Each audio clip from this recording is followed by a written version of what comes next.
Si vous êtes arrivé sur cette vidéo là, je vais vous demander de ne pas la quitter avant de voir de quoi je parle, c'est-à-dire d'attendre à peu près 1 minute et de regarder directement les visuels que j'ai fait pour que vous compreniez de quoi je veux parler dans cette vidéo. Si je fais cette vidéo là, c'est parce qu'il y a quelques temps j'ai eu une idée d'amélioration de l'interface de YouTube et je pense vraiment que vous allez aimer cette mise à jour si elle est implémentée. Donc bien sûr pour l'instant c'est fictif, mais peut-être que si cette vidéo arrive à avoir assez d'ampleur grâce à vous, on va pouvoir faire que la mise à jour soit vraiment implémentée par YouTube parce que YouTube a aussi énormément à y gagner. Donc voilà, personnellement ça fait longtemps que j'utilise YouTube en tant que spectateur comme la plupart d'entre vous, mais aussi en tant que créateur. Du coup je vois un petit peu les deux côtés de la chose. Du coup j'ai trouvé une idée qui pourrait vraiment faciliter la tâche aux créateurs et qui pourrait vraiment améliorer l'expérience utilisateur pour les spectateurs. Juste si pendant la vidéo pour une raison ou une autre vous avez envie de la quitter ou vous trouvez que c'est trop long, je vous conseille d'aller directement à la fin et de liker la vidéo si vous voulez que ça soit implémenté. Et ce qui serait vraiment bien c'est que vous retweetiez cette vidéo à YouTube France et aux youtubeurs que vous pensez qui peuvent être intéressés par tout ça pour que la vidéo prenne un petit peu d'ampleur. Parce que moi j'ai beau donner l'idée, si personne ne la regarde et personne ne la partage, c'est impossible que ça arrive. Donc on va directement passer sur le visuel maintenant.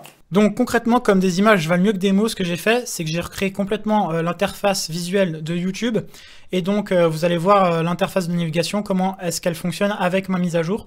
Donc ici vous pouvez voir la chaîne principale, il y a un onglet ici, chaîne principale, ici chaîne de gaming puisque ça correspond à beaucoup de youtubeurs, ici chaîne de vlog pareil, et voilà, ici vous aurez l'onglet stream. Alors qu'est-ce que c'est l'onglet stream? L'onglet stream ce serait un onglet où on peut aussi s'abonner comme si c'était des vidéos, et en gros dans l'onglet stream il y aurait toutes les rediffs que le youtubeur a décidé d'upload, et quand le petit point sera rouge, ça veut dire que le youtubeur est en ligne. Donc quand il n'est pas en ligne, le petit point sera en gris. Vous allez voir ça plus tard dans la vidéo. Maintenant, je vais vous montrer qu'est-ce que ça donnerait concrètement. Donc là, vous tombez sur la chaîne principale du youtubeur. Et au lieu d'aller ici pour chercher sa chaîne secondaire ou regarder ça alors que presque personne regarde, vous avez juste à aller dans son deuxième onglet, qui correspond avec le nom qu'il leur a donné, hein, bien sûr. Donc là, vous tombez sur sa chaîne de gaming, vous pouvez voir ses vidéos de gaming et tout ça. Ensuite, si vous voulez vous abonner parce que vous avez regardé des vidéos, vous avez juste à cliquer sur l'onglet ici. Ça s'abonne. Maintenant, vous êtes abonné à sa chaîne principale et secondaire. Si vous voulez par hasard vous abonner à tout, vous avez juste à cliquer ici et ça va s'abonner à tout. Voilà, mais je vous montrerai ça plus tard. Maintenant, par exemple, je vais aller sur les vlogs. Je vais ici. Vous voyez, moi, là, c'est ma chaîne de chant, mais voilà, c'est pour l'exemple. En général, ça va être des vlogs. Et maintenant, si vous voulez aller sur les streamings, vous allez ici. Et ici, vous allez voir... en général, bah voilà ce que ça donnerait sur un stream, et là vous allez voir le youtubeur qui est en stream avec le chat ici qui défilerait, et voilà. Maintenant, je vais vous montrer ce que ça donnerait sur des exemples qui ne sont pas mes chaînes, mais qui sont concrets. C'est-à-dire, par exemple, Pirorca, la plupart des gens ne vont pas connaître, beaucoup vont connaître quand même, puisqu'il a quand même 44 000 abonnés. Je vais pas trop le décrire, en plus je sais qu'il aimerait pas trop qu'on le catégorise, j'en suis sûr. Mais moi je vous recommande sa chaîne, et voilà. Donc voilà, maintenant vous pouvez voir un peu ce que ça donnerait sur sa chaîne, l'interface. Donc j'ai recréé les onglets à peu près comme je pense que lui il ferait. Donc tout ça c'est bien sûr des exemples, je ne suis pas dans la tête des youtubeurs, mais je pense bien taper quand même. Voilà, donc pour ceux qui sont sur téléphone, je vais lire à haute voix les interfaces, parce que peut-être que c'est trop petit sur votre écran. Donc ici j'ai écrit voilà, toutes ces vidéos de piano seraient ici. Ensuite sa chaîne de gaming, puisqu'il a une chaîne secondaire de gaming, serait regroupée sur cette chaîne dans un onglet gaming. Ensuite il y aurait anecdotes et vlogs, puisque c'est ses vidéos les plus populaires en général avec le piano. Et ensuite ici son stream, qui regrouperait les streams de gaming ou autres, parce qu'en général voilà, on n'a qu'une seule chaîne de streaming pour tout. Enfin voilà, là ça voudrait dire qu'il est hors ligne, puisque le bouton est gris, pour ceux qui n'ont pas compris. Mais je pense que ça c'est un code déjà connu, voilà. Ensuite, si vous voulez aller sur la chaîne de Y Penser, voilà. Donc voilà, tous les youtubeurs que j'ai pris, c'est des youtubeurs que j'aime bien. J'ai vraiment pris aléatoire dans les youtubeurs auxquels je suis abonné et que j'aime bien. Et je me suis dit que j'allais improviser pour vous montrer que c'est applicable à n'importe quelle chaîne. Y Penser, il a une chaîne qui est basée sur le même thème. Donc toutes ces vidéos pourraient aller sur une chaîne principale sans souci. Mais là où cette interface rajouterait de la valeur à sa chaîne, c'est en classifiant ses vidéos plus simplement. C'est-à-dire que si par exemple quelqu'un veut vite accéder à ses quickies, il n'a pas à taper quickie dans la barre de recherche ici, où il n'a pas à aller dans les playlists et à chercher le quickie qui lui correspond. Voilà, pareil, là j'ai mis la base puisque je pense que c'est le genre de nom d'onglet qu'il donnerait lui. Là il mettrait ses vidéos principales. Ensuite vous pouvez les voir dans hors série, et dans hors série par exemple là moi je serais pas abonné, mais c'est vraiment un exemple, hein, c'est pas, ça veut pas dire que je veux pas m'abonner à lui. Voilà, et pareil là il pourrait stream, et on verrait sur cet onglet son stream quand il est actif ou non. Et pareil, on pourrait s'abonner à la rediffusion de ses streams ou non. Voilà, maintenant on va passer à une prochaine chaîne. Donc voilà, maintenant on va passer vite fait sur la chaîne d'Aikiliu, qui est un YouTuber et un streamer de gaming et qui fait aussi des vlogs. Il fait beaucoup de vlogs de voyage en ce moment, puisque voilà, YouTube ça lui permet de voyager, et puis il voyage souvent, il fait souvent des choses. Voilà, donc sur sa chaîne, il y aurait l'onglet YouTube Game, voilà, parce que je pense qu'il l'appellerait comme ça. Ici il y aurait toutes ces séries travaillées de jeux, ou alors ces épisodes ponctuels sur des jeux vidéo. Ensuite, ici, il y aurait tous ces vlogs, voyages ou vidéos à part. Et ici, il y aurait ces streamings et toutes ces rediffusions de streaming, s'il le souhaite bien sûr. Et on verrait quand il est en live. Donc actuellement, ce qu'Aikiliu fait quand il lance un stream, c'est qu'il upload en général une petite vidéo de 45 secondes, 1 minute, pour dire qu'il est sur tel ou tel jeu en train de stream ce soir. Et il nous rabat sur sa chaîne Twitch avec un lien dans la description. Donc c'est assez malin de sa part, je trouve. Mais c'est vrai que ça doit pas être vraiment pratique pour lui. Donc voilà, et peut-être qu'avec une interface comme ça, beaucoup plus de streamers vont vouloir commencer à stream sur YouTube. Et peut-être que ça va ramener pas mal de streamers sur la plateforme de YouTube pour pas avoir à naviguer entre deux plateformes et voilà, et s'échanger les viewers. Et voilà, maintenant je vais passer à une chaîne qui me tient vraiment à cœur et je pense que ça pourrait vraiment l'aider lui.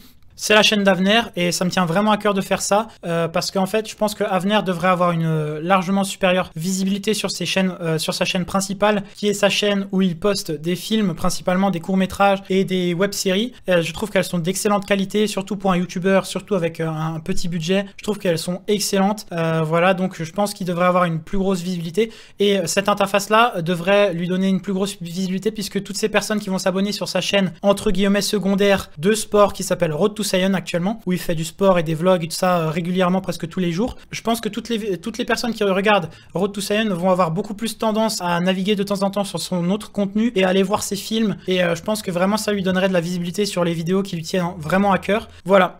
Donc je dis pas, hein, il a quand même pas mal de vues, mais moi je pense que ça en mérite beaucoup plus. Il aurait aussi un onglet avec musique et autres, c'est-à-dire que musique et tous les trucs qu'il veut mettre dedans, par exemple les concours de musique ou alors les musiques que lui il a inventées et tout ça. J'aimerais bien qu'il ait un onglet comme ça pour que vraiment on puisse différencier son contenu et naviguer facilement entre une chaîne et l'autre. Voilà. Voilà, et pareil, là, s'il voulait faire des lives, il pourrait aussi parler directement avec sa communauté et je pense qu'il aurait quand même beaucoup plus de visibilité et il pourrait laisser les lives en rediffusion sans que ça gêne à son contenu principal, puisqu'en général, mettre une rediffusion de 1 heure sur une chaîne principale, ça le fait pas.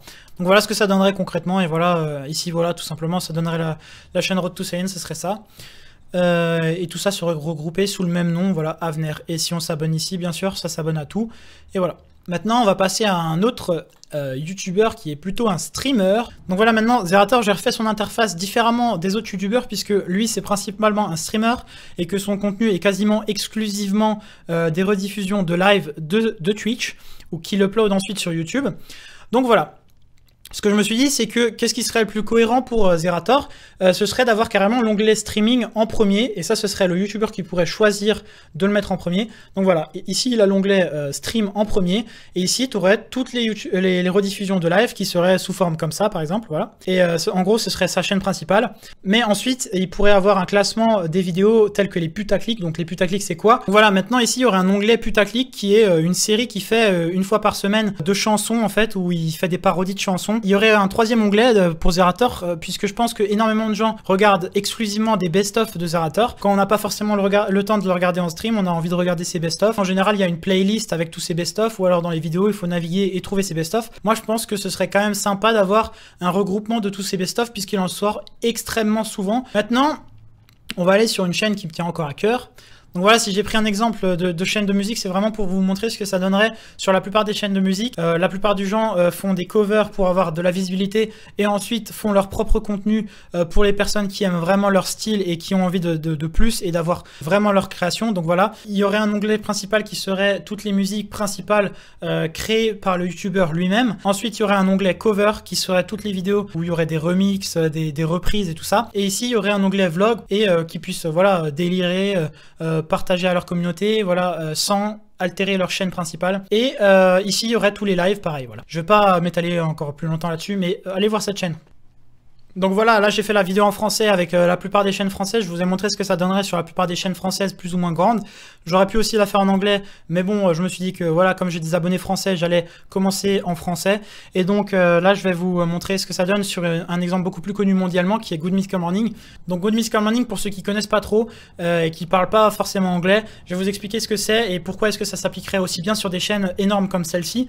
Puisqu'en fait, Good Mythical Morning, c'est des vidéos qui sortent tous les jours de à peu près 10 minutes sous forme de show télévisé. Ensuite, ils sortent 10 minutes avec leur staff.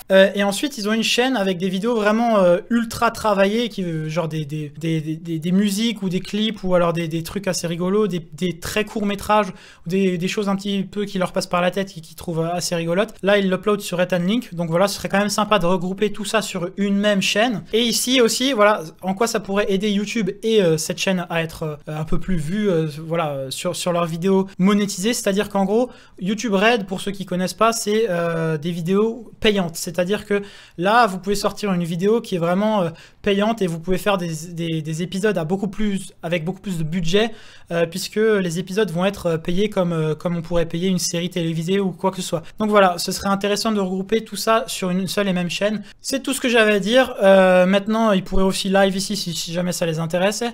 Mais voilà, je pense que la vidéo est vachement longue, mais je pensais que c'était important de vous détailler l'idée que j'en ai de cette interface-là. J'espère que ça parle à beaucoup de gens. J'espère que vous allez partager énormément cette vidéo et que vous allez retweeter à tous les youtubeurs que j'ai mis, par exemple à Avner. Vous allez retweeter par exemple, je sais pas, à Pierre Orca, à y penser. Donc voilà, maintenant que vous avez le visuel, j'espère bien vous avoir communiqué mon idée de la chose. Et maintenant je vais passer à ce que ça améliorerait d'un point de vue créateur et d'un point de vue viewer et d'un point de vue YouTube. Parce que bien sûr YouTube ne ferait pas une mise à jour s'il n'y avait pas d'intérêt économique dans cette mise à jour là. Et je vais essayer de montrer pourquoi est-ce que c'est un intérêt économique pour eux et pourquoi est-ce que c'est un intérêt pour les viewers et pour les créateurs pour faciliter la navigation, la création de contenu et la visibilité des youtubeurs, voilà. Donc pour ça, je vais vous expliquer en quoi ça peut être bénéfique aux spectateurs, aux créateurs et à YouTube en même temps, puisqu'il faut bien que ces trois choses soient réunies pour que la mise à jour soit une bonne mise à jour. Donc en tant que spectateur, ça va vous permettre de regarder beaucoup plus facilement dans le contenu d'un même youtubeur, de pouvoir beaucoup plus facilement accéder aux vidéos qui vous intéressent et aussi de pouvoir vous abonner beaucoup plus facilement aux vidéos qui vous intéressent au lieu de faire la notification qui va vous abonner sur tout, alors que vous n'êtes peut-être pas intéressé sur tout le contenu d'un même youtubeur. Vous allez pouvoir cibler sur le contenu qui vous intéresse et du coup vous n'allez pas vous désabonner quand vous allez voir qu'il y a 6 vidéos sur 8 qui vous intéressent pas sur un youtubeur, et donc ça va vous permettre de regarder toutes les vidéos qui vous intéressent, de ne pas en louper une, alors qu'avant vous aurez peut-être cliqué sur une vidéo, vous allez voir que c'est pas une vidéo qui vous intéresse, ensuite vous allez vous désabonner du youtubeur. Enfin voilà, la catastrophe. Les vidéos sont pas affichées dans la file d'actualité. C'est vraiment pas le cas idéal ce qu'il y a en ce moment, et je pense vraiment que cette interface là peut régler ce problème là de notification et de s'abonner aux vidéos vraiment qui nous intéressent.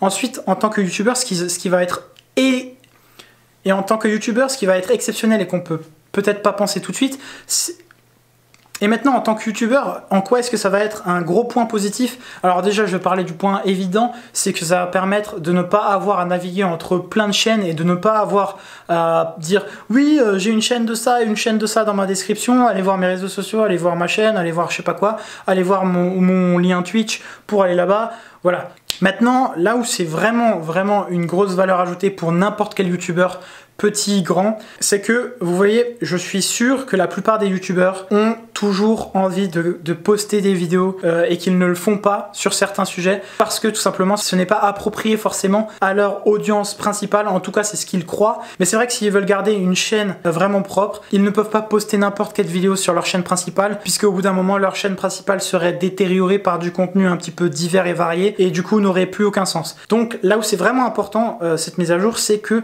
ces youtubeurs là, petits ou grands, vont pouvoir poster des vidéos divers dans une catégorie complètement divers tout en ayant la visibilité de leur chaîne principale. Voilà, et du coup ça va permettre beaucoup plus aux youtubeurs d'avoir une liberté d'expression importante et du coup de créer un petit peu du contenu qu'ils n'auraient pas posté sur une chaîne principale d'un autre thème. Voilà, enfin bref, vous avez compris l'idée, je pense vraiment que vous avez compris l'idée avec cette vidéo. Maintenant, en quoi est-ce que ça peut être utile à YouTube? Eh ben c'est simple. Donc pour YouTube, hormis le fait qu'ils vont pouvoir beaucoup mieux cibler leur publicité sur les personnes qu'ils souhaitent, et donc augmenter leur prix, mieux servir leurs clients, voilà. Hormis ce fait, Ils vont aussi avoir un temps de visionnage beaucoup plus important, je pense. Enfin, peut-être pas beaucoup plus important, mais en tout cas plus important, ça j'en suis sûr, puisque les spectateurs vont ne pas louper une seule vidéo qui les intéresse, et du coup vont pouvoir aussi découvrir du nouveau contenu, et donc les youtubeurs vont pouvoir créer de nouveaux contenus plus facilement, et donc avoir plus de contenu pour les spectateurs, et donc les spectateurs vont voir plus de contenu, et tout le monde est content. Voilà. Donc, dites-moi si vous pensez que je suis complètement stupide et que c'est vraiment pas une bonne idée.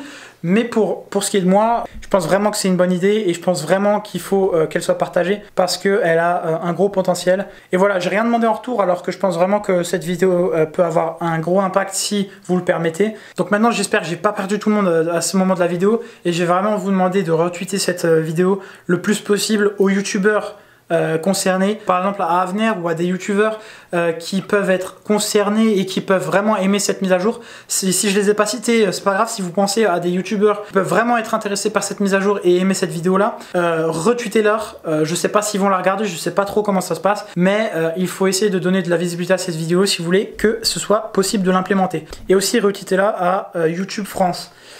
Voilà. Bon voilà, je sais pas quoi faire de plus. À la base, je voulais faire une vidéo beaucoup mieux et beaucoup plus courte aussi, mais je me suis dit que c'était important de donner un petit peu toute l'idée et que j'allais pas faire 2 vidéos sur ça. Donc voilà. Si YouTube veut des infos ou des idées, je suis là. Et voilà, c'est tout ce que j'avais à dire. À plus. Juste avant la fin, je vais quand même pas être trop bête et vous demander d'aller regarder si le contenu de ma chaîne vous intéresse et de vous abonner si c'est le cas. Bon voilà, à plus.